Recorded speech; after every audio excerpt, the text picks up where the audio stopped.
so let's unpack what we got in today's meal. So you have your ground beef, you have your pasta,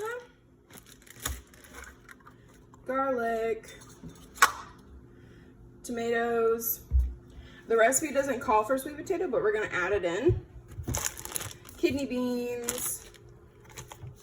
This is some olive oil, our spice blend, and some Worcestershire sauce. Okay, so first things first, you wanna set up your station, cutting board on top of something so it won't slip.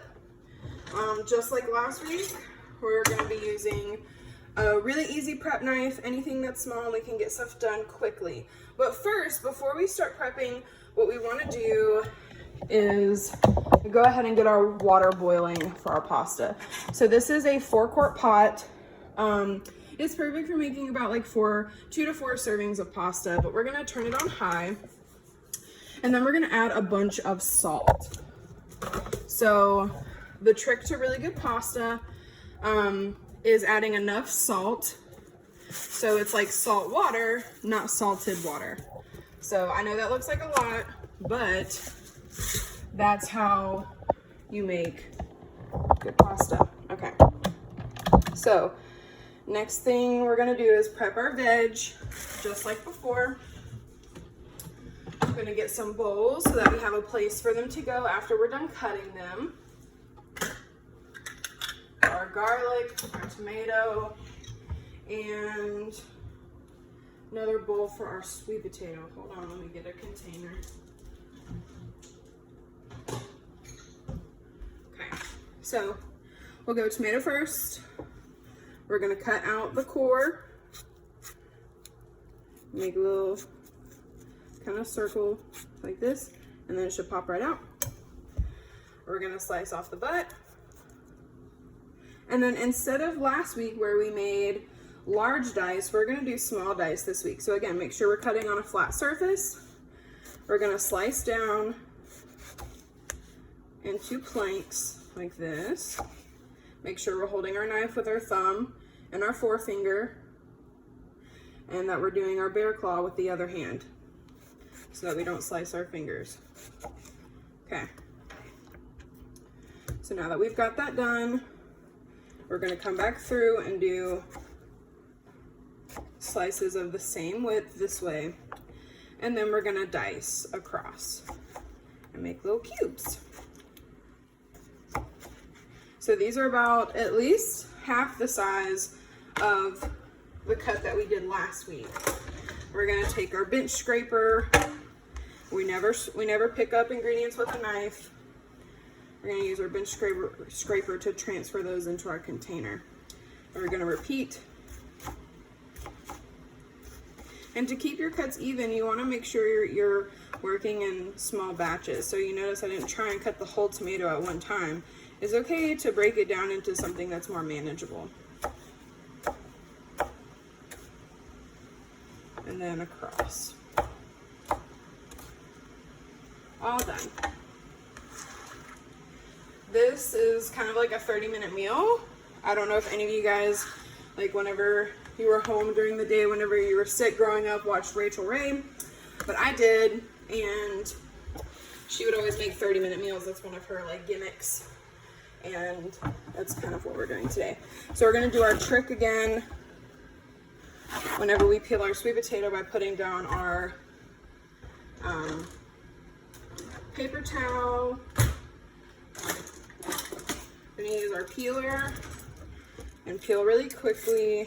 Make sure, again, that we're peeling until we see that darker color, because just like with a lemon or citrus, that white part, the lighter part of the sweet potato is bitter, and it's a different structure, so it's gonna take longer to cook than the inner portion.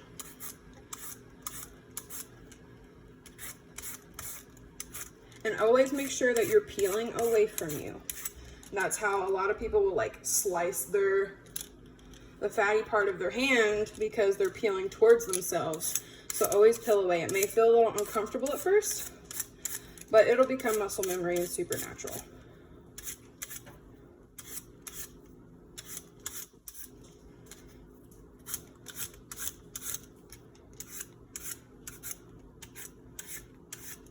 So the sweet potato is going to add a lot of natural sweetness to our dish so that we don't have to add any kind of sugar or any added sweeteners that aren't natural in the food that we're using.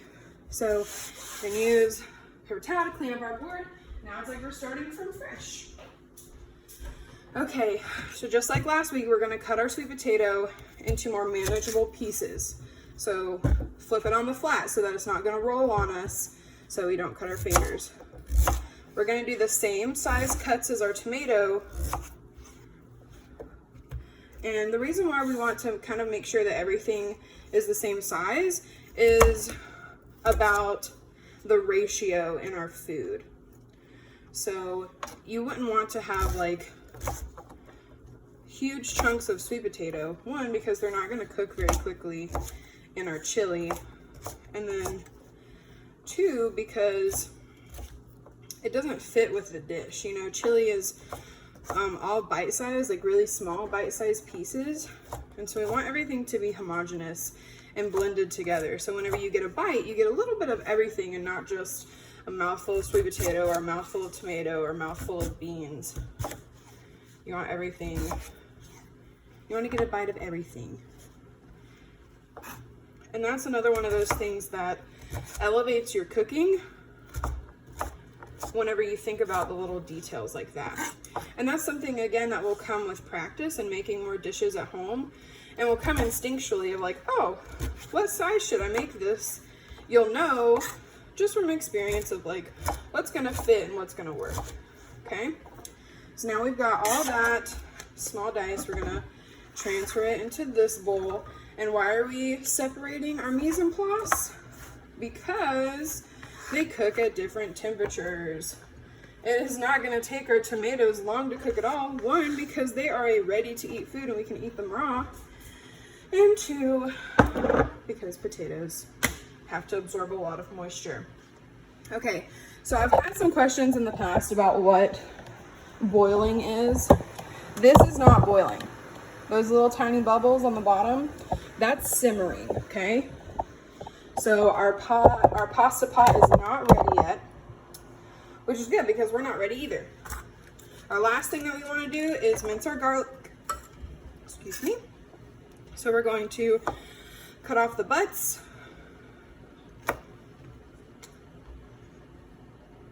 Because we don't like butts in our food.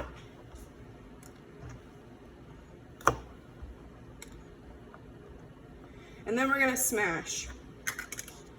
Okay. Even pressure with your palm so that the garlic clove flattens.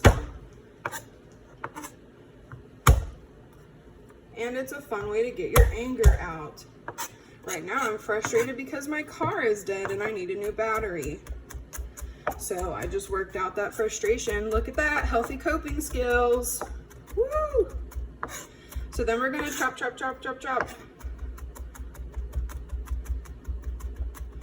Until we have really small pieces. And you just kind of wanna like rake with your knife to bring it all back together. And then we've talked about before that garlic has a really high sugar content. And we may not think that it does, but that's why it burns super quickly. And why it sticks to things and sticks to your fingers and sticks to the knife. It's because it has a lot of natural sugars that just come out whenever it's caramelized or browned or roasted or cooked for a really long time, where we can really develop that Maillard reaction, which is the browning process on any kind of food. Because remember, brown food is good food. Okay, so now you guys can see that is a full rolling boil. And what that also means is that if we take a spoon, we cannot stir it away. It's gonna continue to boil while we're stirring it. So, we're gonna add our pasta. Oops. I can always do this with one hand. And we're gonna give it a stir so that it doesn't stick. And we're gonna turn our heat down just a little bit to like 6. So that way it's not boiling over. Another trick to keep it from boiling over is a wooden spoon on top. What that does is break the surface tension so that it can't go above the spoon. The spoon is gonna break the service tension. And that keeps your stovetop nice and clean. Okay, just a little bit more on our garlic, and then it's done, and then we can start our chili.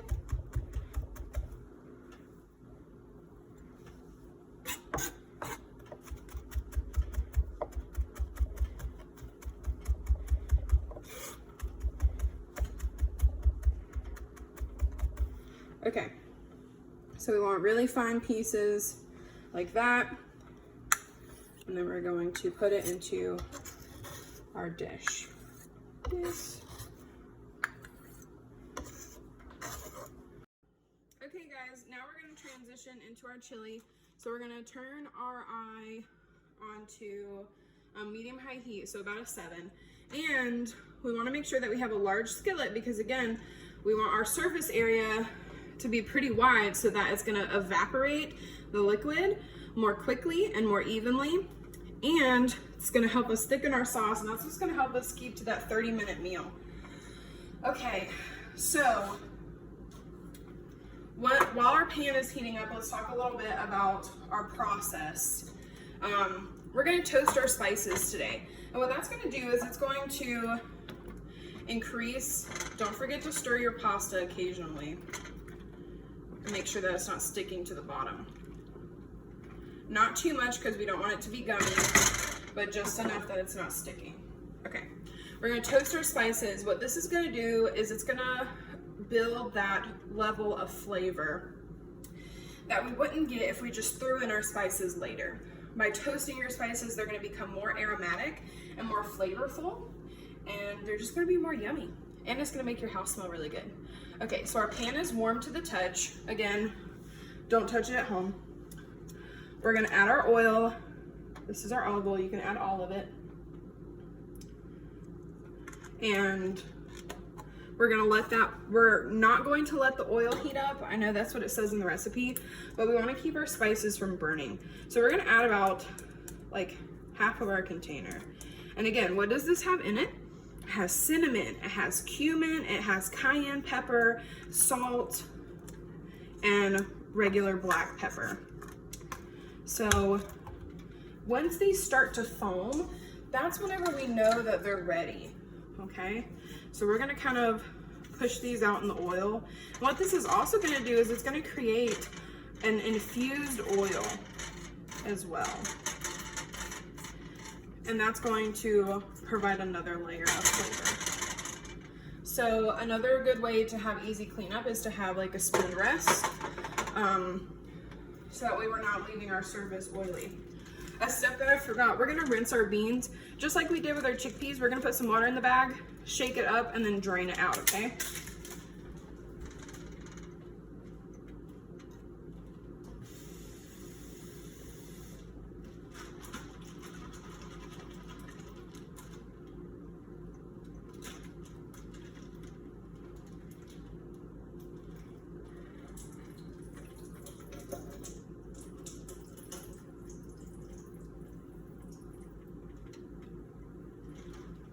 You might have to do that twice.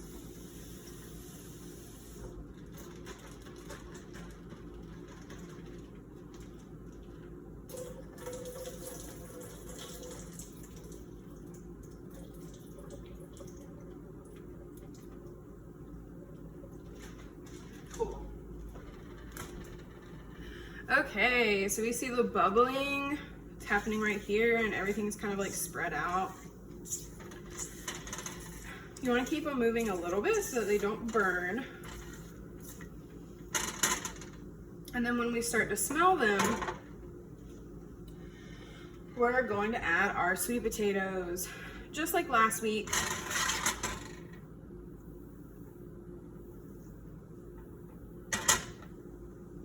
Because our sweet potatoes are going to take the longest to cook.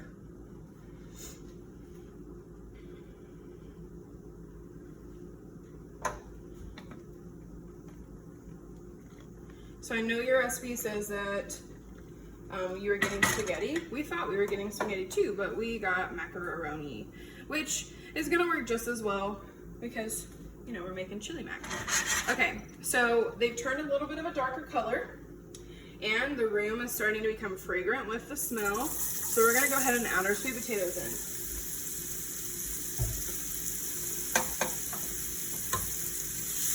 We're gonna get them nice and coated in the seasoning.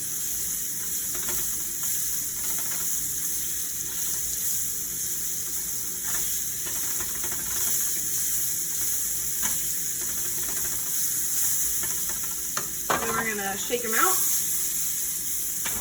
so that they're even in the pan. And we're gonna leave them alone. If we move our food too much, they're not gonna have surface time with the bottom of the pan and with the heat, and they're not gonna brown.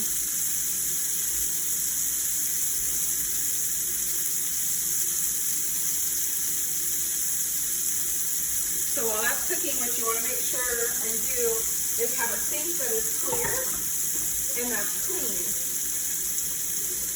because we want to have a clean sink to drain our pasta into so that the water doesn't splash up and make our pasta dirty.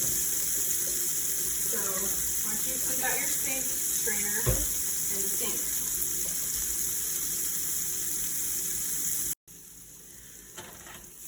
Okay. Our potatoes have browned a little bit. The next thing that we're gonna add is our beef, okay? We're just gonna add it to the pan. We're gonna throw our baggie away. And then we're gonna break it up with our spatula. And we wanna make our chunks about the same size as our sweet potatoes and as our tomatoes. Again, so that we can get a little bit in every bite.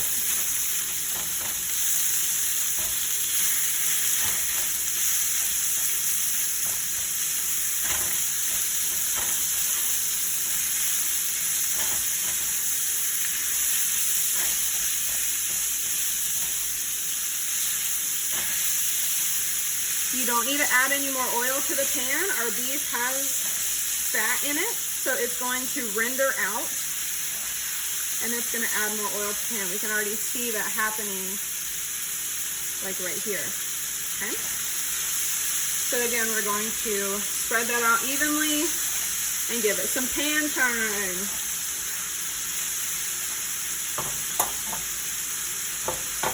Okay, so our pasta have just about doubled in size. We're going to taste one and see if it's done. Oops, I just threw it on the floor. Cool. Yeah, so we're done. That took about 10 minutes. So we're gonna go over here and drain them.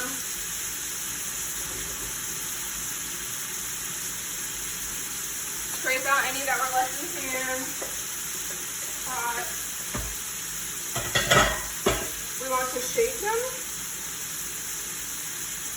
And we can put them on our cutting board. We do not want to rinse them, because then we're rinsing off all the awesome salt that we added. So our beef looks really nice and browned. It's going to continue to cook as we add more ingredients. Next thing we're going to add is our Worcestershire, next thing we're going to add is our garlic. Woo, the best part. So add all your garlic to the pan.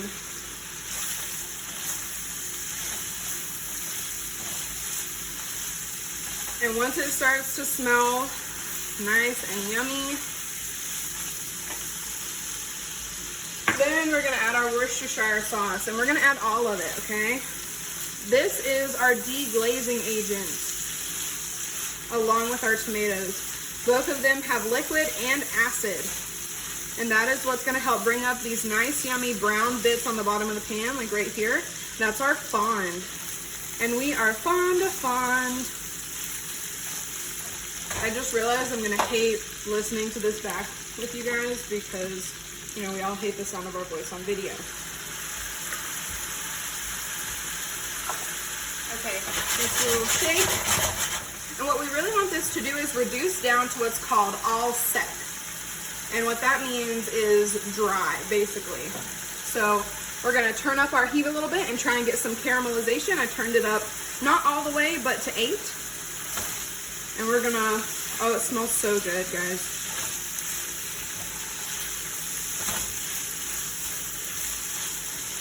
Our beef's gonna turn a darker brown because of the Worcestershire sauce.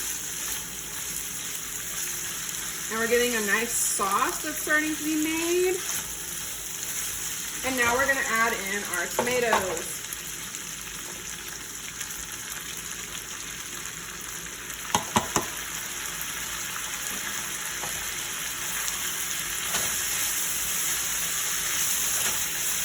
And we're gonna scrape, scrape, scrape on our farm to pull those up.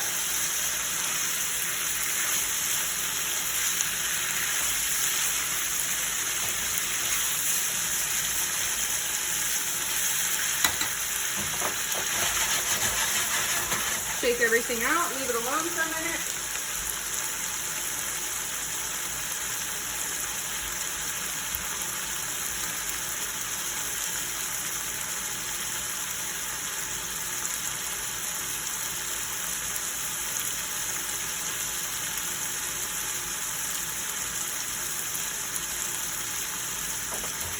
Okay, that has pulled up almost all the fond on the bottom of the pan.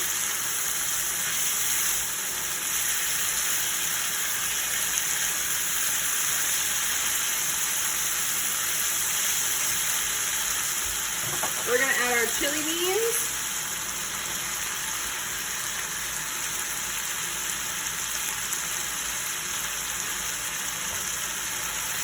Or our kidney beans.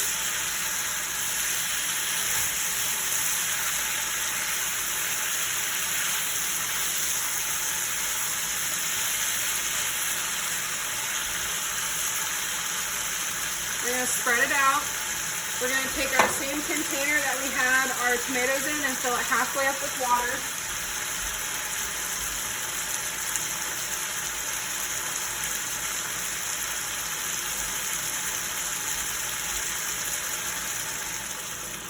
And we're just going to add enough until everything is almost colored. I mean covered, not colored. Bless my heart. Okay. It's simmering nicely. We're gonna add a little bit more of our spice mix. But first, before we do that, let's taste our food. We just want to taste a little bit of our sauce that we've got forming. So we're gonna kind of give it a little stir. We're gonna come down here. And we're gonna taste it. Yeah, we definitely need to add some more flavor to this. So we're gonna go ahead and sprinkle in about half more of our spice mix and stir it around.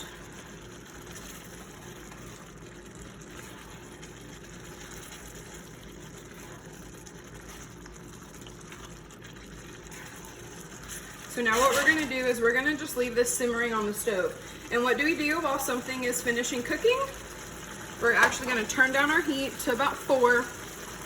We're gonna leave it open this time instead of closed like last time because we want our sauce to thicken. And we're going to clean up. So while this is simmering, and you might even want to turn it down a little more if it's like going super heavy like that. We'll turn it down to low. And this is all based off of your stove. Every stove cooks differently. Okay. So go clean up. Okay guys, by the time I was done cleaning up, our chili was ready to go, nice and simmered. Again, you want to check this by smushing a sweet potato or cutting it through and make sure that it can cut in half, just like that. So how we're gonna plate today, we're gonna use the same kind of bowl that we used last week. You wanna break up your noodles a little bit. We're gonna put them in the bottom of the bowl. What you wanna do is you wanna keep putting them on the same place and kind of build up height if you can. Like that. Then we're gonna take our chili and we're gonna go right over the top of that as well.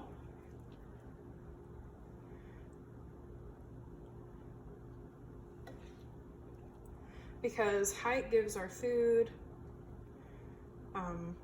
some more visual, I don't even know what word I'm trying to say here. Let's see. Height makes our food more visually appealing, and we eat with our eyes. So that's why presentation and plating is super important. So we want to, after we've gotten a lot of the goodie, then we're going to take some of our sauce and go around the outside with it. Because we don't want our noodles on the bottom to be dry. And then again, we're going to take a paper towel and clean up the rim where we spilled any. Now, traditionally, Cincinnati chili or skyline chili is served with a ton of cheddar cheese on top. And we weren't able to provide any, but if you would like to dress yours up with tons of Parmesan cheese, go ahead. I'm going to add, I think I have some white cheddar, and that's what I'm going to add to mine.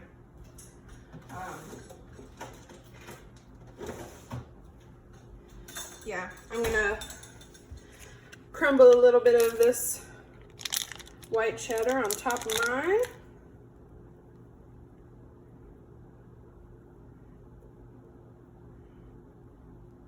And call it a day, guys. Don't forget to send me a picture of your plate. And I hope you enjoy it.